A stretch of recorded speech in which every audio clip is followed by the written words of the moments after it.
In the introduction, it was mentioned that I did my PhD at Columbia University. I got my PhD in English literature. Now, when I was in the department there, I had a fairly good reputation. I could not only walk the walk, but I could talk the talk. I was writing my dissertation on the English poet John Milton. You guys know who that is?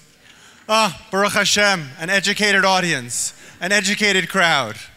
So writing my dissertation on Milton, and I had the respect of my fellow graduate students.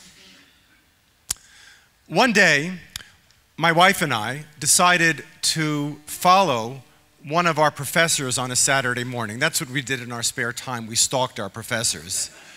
And we followed him from the Upper West Side down to 63rd Street and Lincoln Square Synagogue. We were shocked.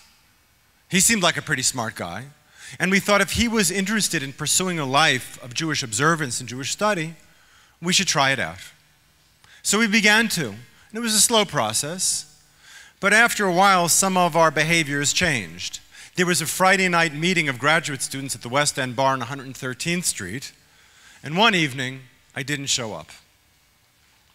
The next Monday or Tuesday, at the literary theory seminar, I showed up with a kippah. Maybe a week or two later, when I was feeling a little bit more ostentatious about my religious observance, I wore my tzitzis flowing out. And all of a sudden, I began to hear whispers. What went wrong with Kolbrener? Now, the truth is, at Columbia University in the 80s, you could be a Marxist literary critic, you could be a psychoanalytic literary critic, a feminist literary critic, a Marxist, psychoanalytic, feminist, deconstructionist literary critic, but to be somebody who was Jewishly observant, that was somehow beyond the pale. Now, of course, there's an interesting sidebar here that most of my colleagues in the English department and almost all of my professors were Jewish. And I began to hear something else in the hallways. You'll forgive me, Rabbi. I began to hear the F word. What do you imagine that F word was? From. So South Africans, you're all very well educated, sophisticated, generous, and multilingual. No, they did not call me from. What are some other possibilities? Fanatic. Freak, they had been calling me from before anyway. So fundamentalist. Now, I come from a nice upper middle class liberal background in Long Island. So fundamentalist was just about the worst F word you could call me. And I wonder, what does it mean to be a fundamentalist? And another way of kind of thinking about the title of this talk today is Judaism just another fundamentalism? Of course, you'll ask, what do you mean by fundamentalism? How would we define it?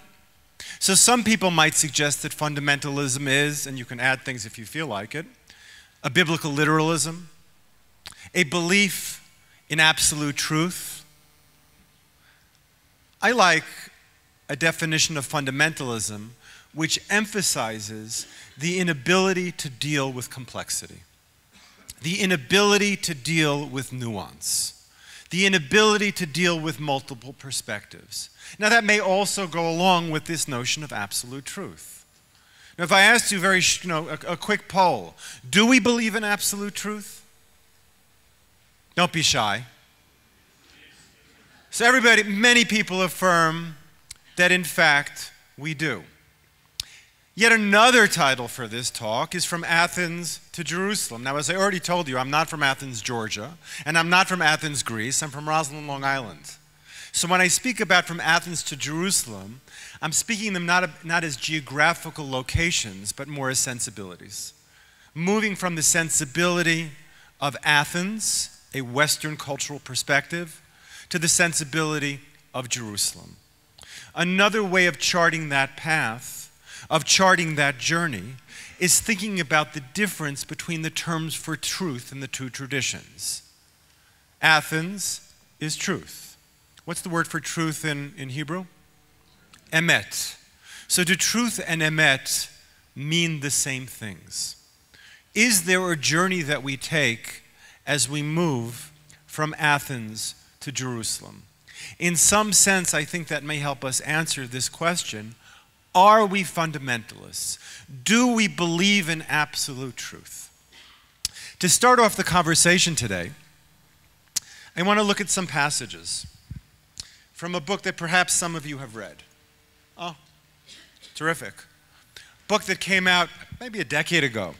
It was written by a Reform rabbi and an Orthodox rabbi. The Reform rabbi was Emil Hirsch, the Orthodox rabbi, Rabbi Joseph Reinman. The book was called One People, Two Worlds. Anybody here read it? Yes. Who won? The Reform rabbi or the Orthodox rabbi? Guess it depends where you're coming from, right? The interesting thing about their debate is they conducted it over email. One wrote one entry, and then there was a response. And once they wrote what they had to say, they weren't allowed to edit it. Can you imagine somebody publishing your email correspondences? I certainly wouldn't look at that with great enthusiasm. In any event, I wanted to start out today by looking at the passages from the Reform rabbi Hirsch.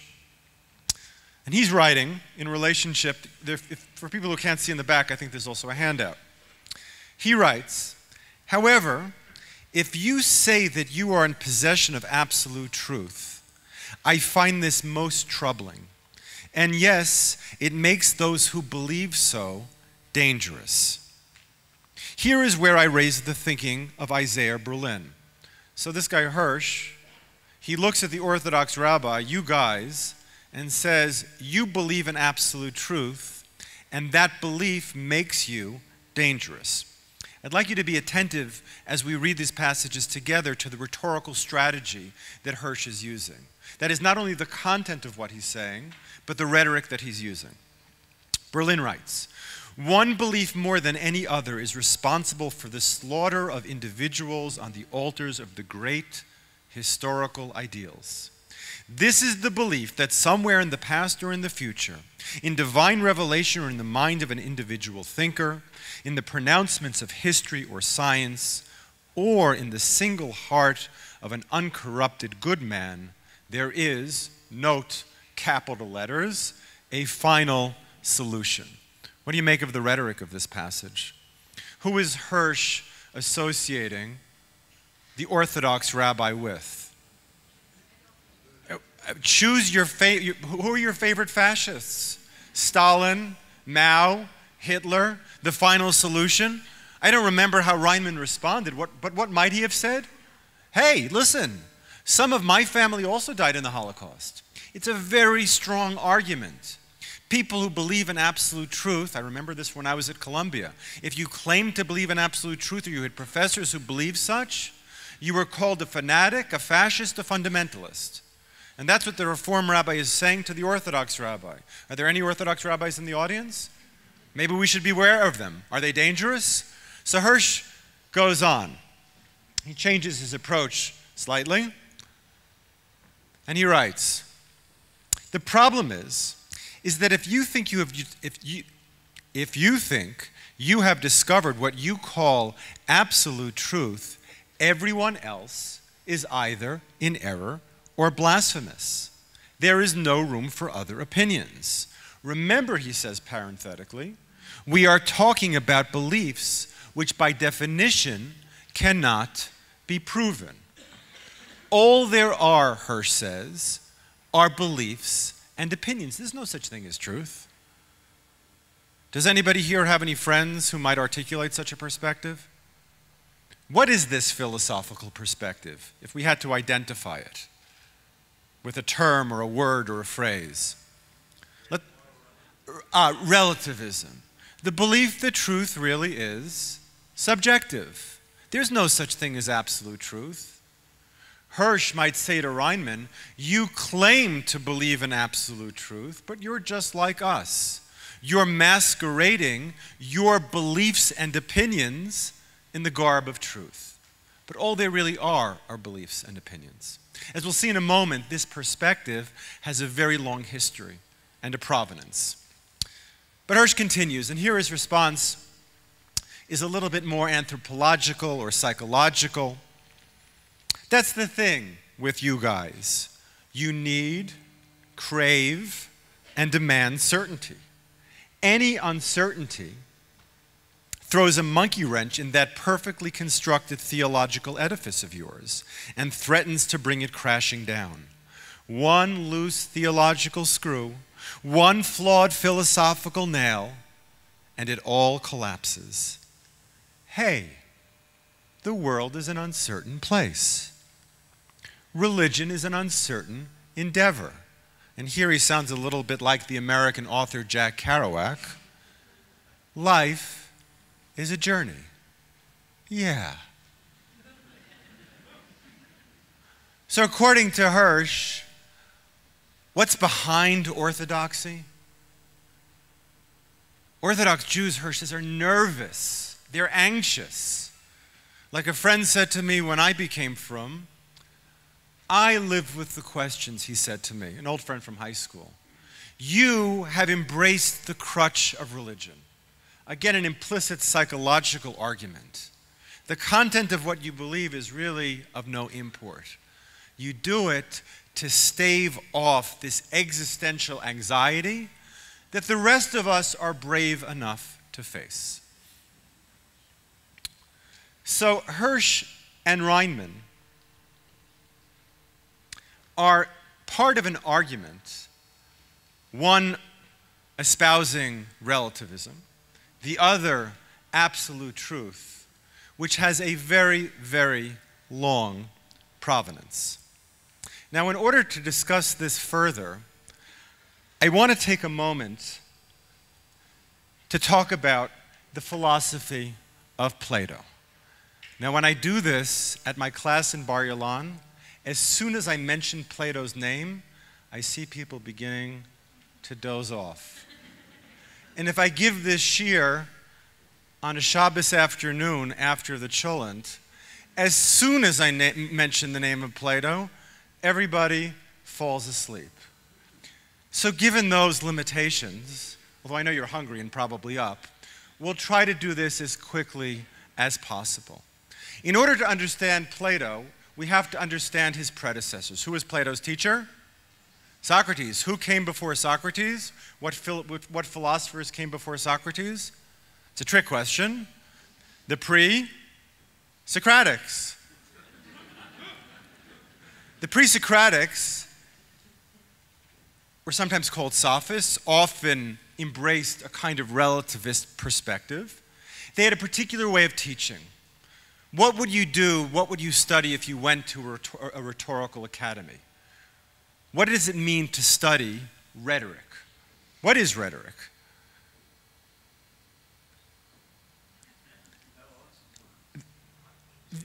The art of persuasion. Now, why would anybody want to learn the art of persuasion? Is that practical? If you called your mother up and you said, Mom, I'm learning the art of persuasion, I'm learning rhetoric, what would she say? You couldn't be a doctor? I mean, she said the same thing to me when I said I was going to be an English professor. How about a lawyer? Something practical? Why rhetoric? Politics. So if I want to affect the fate of the city-state, of the Athenian polis, I need the powers of persuasion.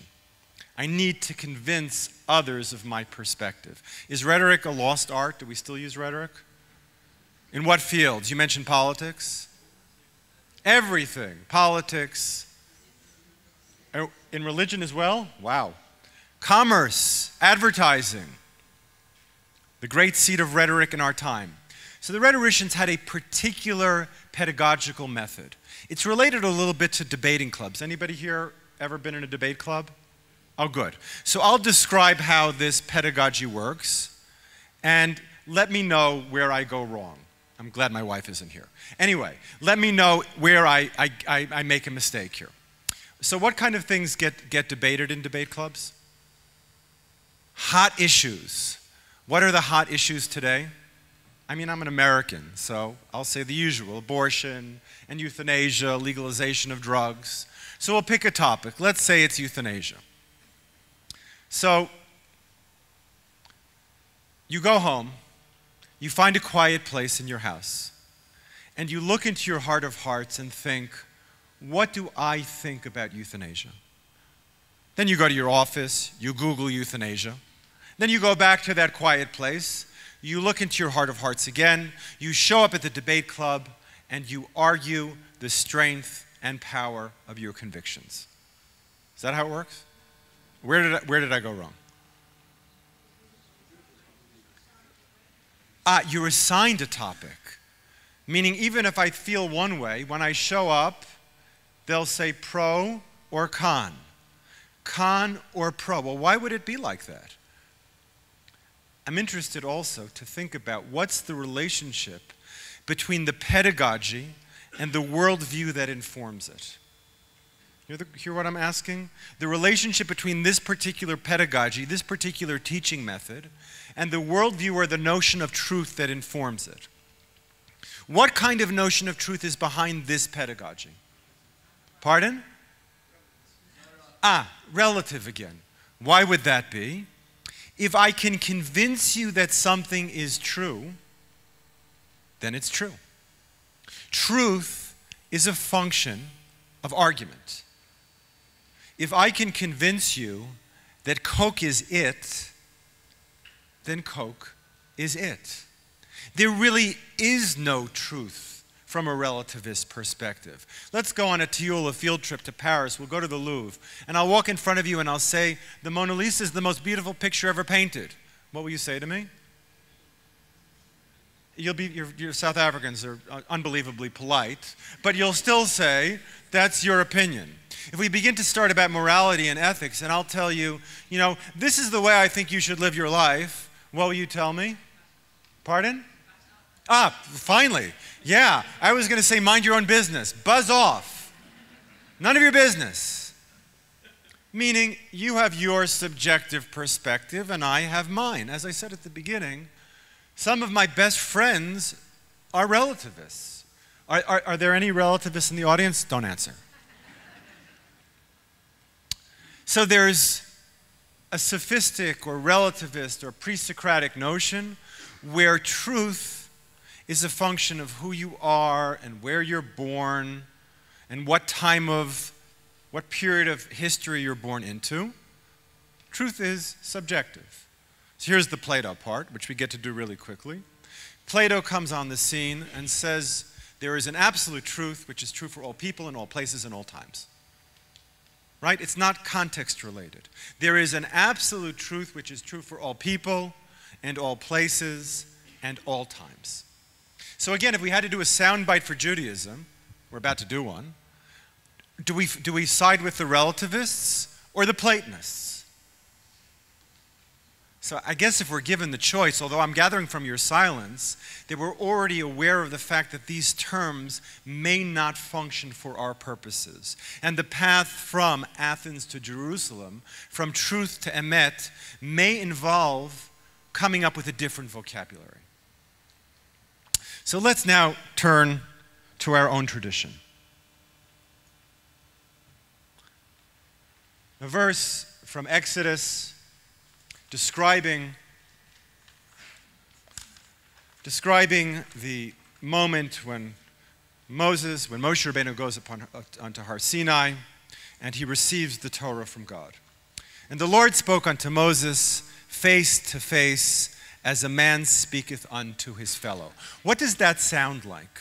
What does that sound like is happening in Har Sinai? To me, it sounds like God is delivering the absolute truth in a kind of unmediated way directly to Moses. Can I use a vulgar metaphor from television? I found out, which I find really unbelievable, that South Africans didn't have television until 1976.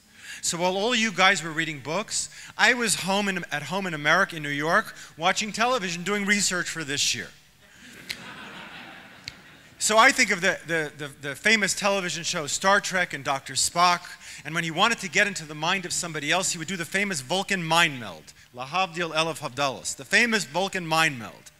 This sense of this unmediated transfer of truth from one person, in that case, to another, from God, in our case, to Moshe Rabbeinu.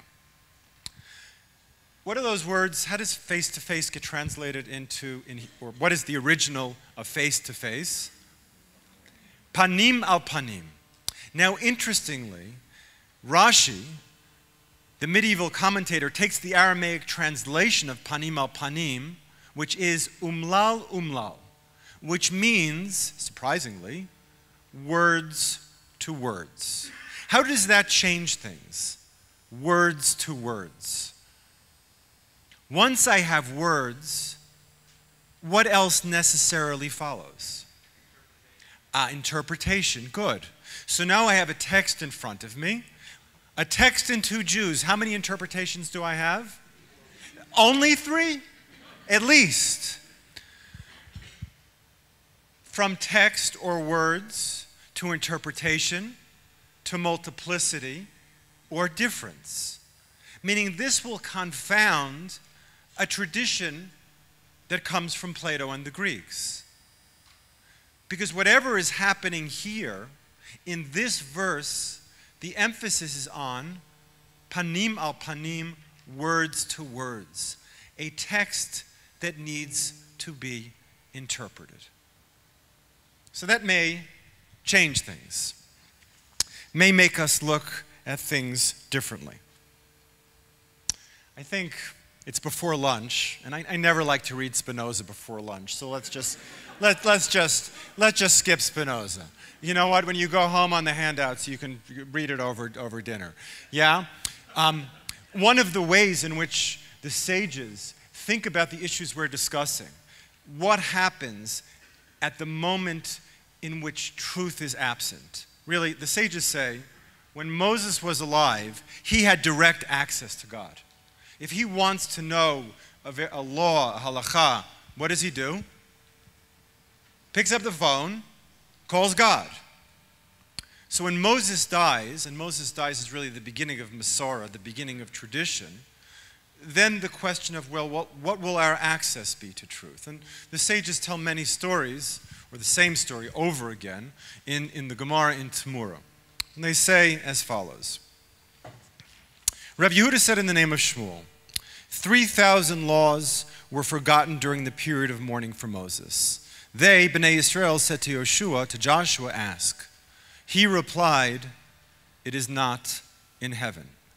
Lo b'shamayim hi. So our sages give us this little mini drama. Who are the characters in the drama?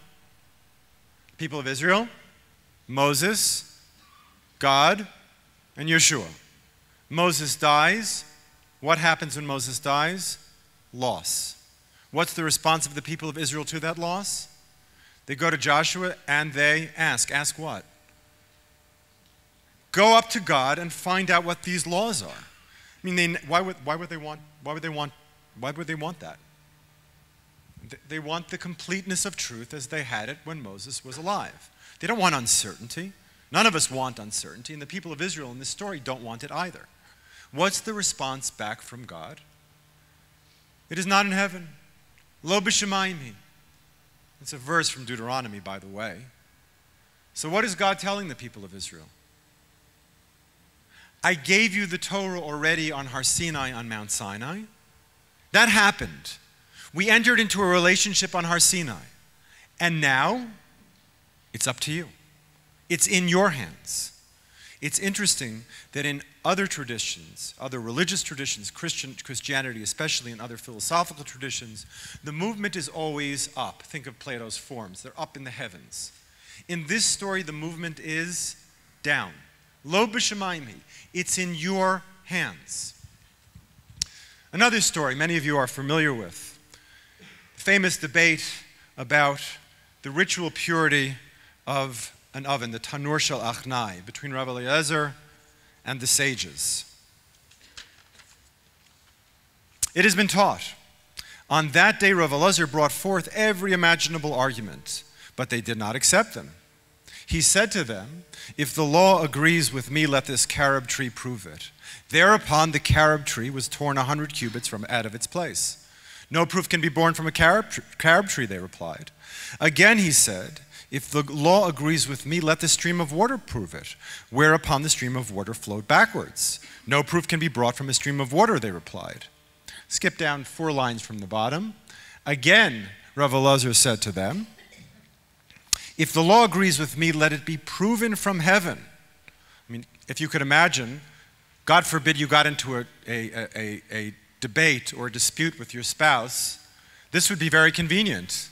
A heavenly voice. You see I'm right, whereupon a heavenly voice cried out, why do you dispute with Rav Elazar, seeing that in all matters the law, the halakha, agrees with him? What did he mean by it? But Rav Yeshua stood up and exclaimed, Lo b'shamayim hi. Rav Elazar has his own copy of the Code of Jewish Law, and he's got a blurb on the back of it. Who is the blurb from? God. And what does it say? He's right, and nonetheless, the sages do not follow him. What does Rav Yeshua say? Why don't we follow Rav Elazar, who in some abstract sense knows the truth? But we don't follow him. Why? Lo b'shamayim hi. Truth here seems to again be a function of interpretation. The sages in the majority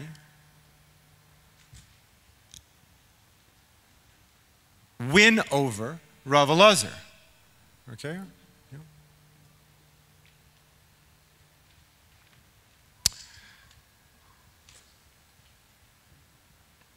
We'll see another story in which this gets explored, I hope. How is our technology working over here? Not adequately. Does everybody has a handout? I'm clicking, Jock. You're aware of that? Okay. Well, let's continue, and you'll let us know when we get back online. Oh, we did. And here we go. Nope. Okay. Rav Yehuda said in the name of Shmuel. This is the passage after. As we see, the story is continued and retold. 3,000 laws were forgotten during the period of mourning for Moses. After the death of Moses, if those rabbis who pronounced something unclean were in the majority, they declared the object unclean or impure. And if those who pronounced something pure were in the majority, they declared it clean. Now this seems very strange. Again, it's majority rules, which sounds very much like the Knesset, which makes me nervous. Is that how truth is determined? By who wins out? Again, it sounds very, very similar to a kind of sophistic perspective, where interpretation and argument are primary. Now, this becomes even more acute in another story that gets told in a different Gemara. Rav Abba said in the name of Shmuel, this is in the middle, for 3 years Beit Shammai and Beit Hillel debated each other. These said that the laws follows their view, and these said that the laws follows their view. A heavenly voice went forth and declared, these and these are the words of the living God. Elu ve'elu divrei Elokim chayim. Dispute back and forth. The heavenly voice comes out and affirms, these and these are the words of the living God. Now, when I teach this sometimes to my students at Bar Ilan, they'll say, oh, I understand this. It's like on Hanukkah. Beis Hillel says we start with 1 candle and work up, and Beit Shammai says we begin with 8 candles and work down. It's an aesthetic thing. But as you know, this is not only aesthetics. It can come down to a question of, I have a hamburger in front of me, and I go to a rabbi on one side of town, and I ask him, can I eat this hamburger? And he says, go ahead, enjoy. Then I go to the other side of town, the from side of town, and I ask him, and he says, Chaz v'shalom, God forbid, don't eat it. Elu ve'elu divrei Elokim chayim. How can both of those things be true? Aristotle has a famous law of non-contradiction. A thing and the affirmation of its opposite can't both be true. So how is it possible that we have this principle? Now you'll note that the Reform rabbi, when he comes to this passage, Elu ve'elu divrei Elokim chayim, he says, oh, you see, if the rabbis were alive today, they would all be Reform rabbis. Elu ve'elu divrei Elokim chayim. Anything goes. And the rabbis, on that reading, fall into the category of sophists or relativists. But I think we have to look into things a little bit more deeply. So we'll look at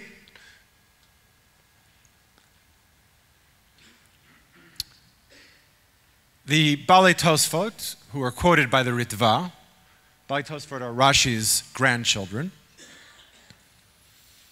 have our question. The rabbis of France asked, how is it possible that they are both the words of the living God, when this one says it is prohibited, and this one says it is permitted? Our question, right? Yeah? We're going to look at two answers. First, the Ritva's answer, or the Balei Tosfot's answer, and then the Marshal's answer. As we're reading these answers, I want to kind of categorize them, especially using the terms that we used earlier, subjectivity and objectivity. Which one fits into which category? And they answered, when Moses went up to the above to receive the Torah, it was shown to him on every matter 49 ways, panim, interestingly, to prohibit, and 49 ways, panim, to permit. And Moses asked the Holy One, blessed be he, about this, and he said, this will be passed to the sages of every generation. So what is the Ritva's answer? In some sense, he's saying, listen, something happened on Har Sinai. God passed on the Torah, including, on every matter, 49 ways to prohibit and 49 ways to permit.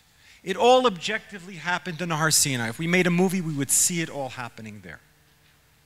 Now, the Marshal, a later commentator, takes, I think, a different approach. You can maybe help me out here and help me determine what he emphasizes. Moses never projected opposing perspectives with respect to any one issue, but rather each perceived the Torah from his own perspective, in accordance with his intellectual capacity, as well as the stature and unique character of his particular soul. What is the Marshal emphasizing? So we might say he's emphasizing subjectivity. Where do we see that? Each perceived it from his own perspective, in accordance with his own intellectual capacity, reflecting the stature and character of his unique and particular soul. So if you had to, as we kind of move to a conclusion, if you had to throw in your hat with the Marshal or the Ritva, who is right? The Marshal or the Ritva? The more objective approach or the more subjective approach? Pardon? They're both right. So this is a species of the, I mean, it's a nice answer, right? This is a species of the argument about which we'll say, Elu ve'elu divrei Elokim chayim. And in some sense, we can define it abstractly as saying, the Torah was given on Har Sinai. That happened in some objective sense. But for the Torah to come into the world, it requires panim. That is, for the faces of the Torah to be revealed, it needs the faces of people. So both are right. The Ritva emphasizes one part of the process. The Marshal emphasizes another part of the process. But they both need each other. Now maybe that is a little bit abstract. So I'm thinking perhaps we can make it concrete and embody it a little bit better. Everybody sees the picture. This is the really fun part. Is there anybody here who has never seen this picture before? I need a volunteer, but I need a blank slate volunteer. They volunteered in Cape Town, people. Can I have a volunteer who's never seen this picture before? Yes. What's your name? Shul. I feel like I'm not about to do a magic trick, though I feel like it. So Shul, you've never seen this before. So take your time, and because you're going to risk tremendous humiliation in front of all these people.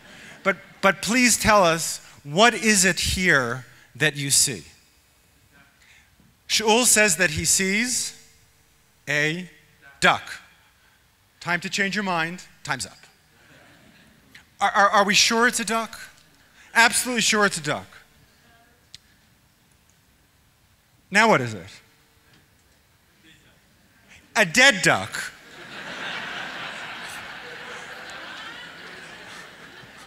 You know, I'm going to use that joke again. One second. So is it? Oh, it's a rabbit. Philosophers have written many, many books about this picture. The philosopher Wittgenstein, if I could master the material, I would go click back and forth. He says, now I see it as a rabbit. Now I see it as a duck. So what is this thing? Is it a duck or a rabbit? It's a what? A radic. It's a duck rabbit. Now, the Reform rabbi comes again and he says, you see, I'm right. Everything depends upon perception. That's true, right? But what if somebody came in the room, and I know you guys are polite, and said, I see an elephant? What would you say? You're being polite again. It's not an elephant. Meaning, this picture can support two readings. It's not univocal, it's not one meaning, but it itself entails restraints on what can be said about it. Just like rabbit and duck, we talk about the Torah. Shivim panim l'Torah. Now, Shivim, 70 faces of the Torah, is a big number, but it's not infinite. Meaning, just like the rabbit-duck picture can sustain more than one interpretation, so is it true of the Torah. And we need more than one perspective to reveal the many faces, the many panim of the Torah. Now, just a question I would ask, like my 8-year-old daughter. Is Elu ve'elu divrei Elokim Chaim an inclusive principle or an exclusive principle? You guys answer very quickly. Somebody said very quickly both. So what does it sound like? It sounds like what it sounds to the Reform Rabbi Hirsch. It's inclusive. Elu ve'elu. How is it exclusive? So there's what we would call in Hebrew a diuk, or an inference. That's why I would ask my younger children who are practicing this kind of thing. What's the inference? Elu ve'elu, v'la ve'elu. Meaning again, like Shivim panim l'Torah. There are 70 aspects, 70 sides to the Torah, not 71. That the Torah itself, again, we entered into a relationship on Har Sinai. We don't have to talk about absolute truth. That's really foreign in a certain sense to our tradition. Maybe in the Middle Ages it becomes more part of it. But we entered into a relationship in which we believe absolutely on Har Sinai. And once that happened, we have this obligation to bring the face of Torah into the world that only we can bring into the world. Shivim panim l'Torah is no accident. The faces of the Torah only are made present through our faces. What happens to a Sefer Torah that has one letter which is smudged? It becomes pasul. It's invalid. And in a certain sense, that's one of the themes of the Sinai Indaba. That in order for the Torah to be complete, we need all of the sides of Torah to show themselves. We can't just look at one side of things. Let's go back to truth and emet. How do you spell emet? Aleph, mem, taf. Again, this is the kind of thing you say at the Shabbos table at your little kids. But there's something really deep behind it. Aleph, mem, taf. Which letters are they in the Hebrew alphabet? The first, the middle, and the last. Sheker, on the other hand, which means lie, those letters are proximate. A lie is something that only sees one perspective or one side. An old Rosh Yeshiva of mine used to say, you need to learn Hilchot perspective, the laws of perspective, to see things from many perspectives. I thought I would just end today by telling you a story that I tell in my book, Minded Torah. By the way, is that an oxymoron? You'll all have to buy the book and let me know, yeah? So a couple of years ago, I was searching through my aunt's house in Long Island, and we found a big box of old stuff. And included in this big box was a memorial book. Now, these memorial books were published in the 60s and 70s, and they commemorated towns in Germany, all through Europe, that had been destroyed. My great-grandfather was from a town called Govorova. And I discovered this book, which was all about this town. Now, my great-grandfather's name was in Yiddish Velvel, and in Hebrew it would have been Zev, and in English it would have been Bill. I was named after him. When I brought the book home from Long Island to Jerusalem, where I live with my family, my 13-year-old daughter, who has a flair for the dramatic, when she opened the page to the picture of Velvel, she exclaimed, "That's you!" So I feel a kind of kinship with Velvel. What was extraordinary about the description of him was it said that he was the most pious member in his community. That made me feel good, something to aspire to. But in addition to saying that he was the most pious member of the community, it said he was also the most tolerant. And I thought, wow, very often we think in our world as though of those two things as being opposed. The pious person on the one hand, the tolerant person on the other. But really this is a value that goes back in our tradition. Elu ve'elu divrei Elokim chaim v'halacha kamo Beit Hillel. These and these are the words of the living God, but we paskin, we follow the law according to Beit Hillel. Why is that the case? The Gemara explains, because Beit Hillel was easy and forbearing and always said the opinion of Beit Shammai first. That doesn't mean that Beit Hillel was not committed. It doesn't mean that he didn't have convictions. It meant that in the search for truth, in the search of learning Torah, he was accommodating the perspective of another, even more than that. Beis Hillel realizes he needs Beis Shammai. Because even though we don't paskin like Beis Shammai, even though the law is not like him, we need to have his perspective. All the disputes in the Gemara are recorded, both the sides that we follow and the sides that we don't, because they enable us to have a sense of what the truth is. The Sinai and Dava, what is the motto? Unite, inspire, and discover. Some people might say that the discovery of my face of the Torah doesn't go along with the first goal, the first aspiration, to unite. But really, it's only through discovering the face of Torah that only we can bring into the world that we can unite. It's only through our differences that we can unite. It's not like in the Greek world, where there's an opposition between the truth of the one and the false multiplicity of the many. But it's through the many, through the various faces of the Torah, that unity and truth become possible. Thanks.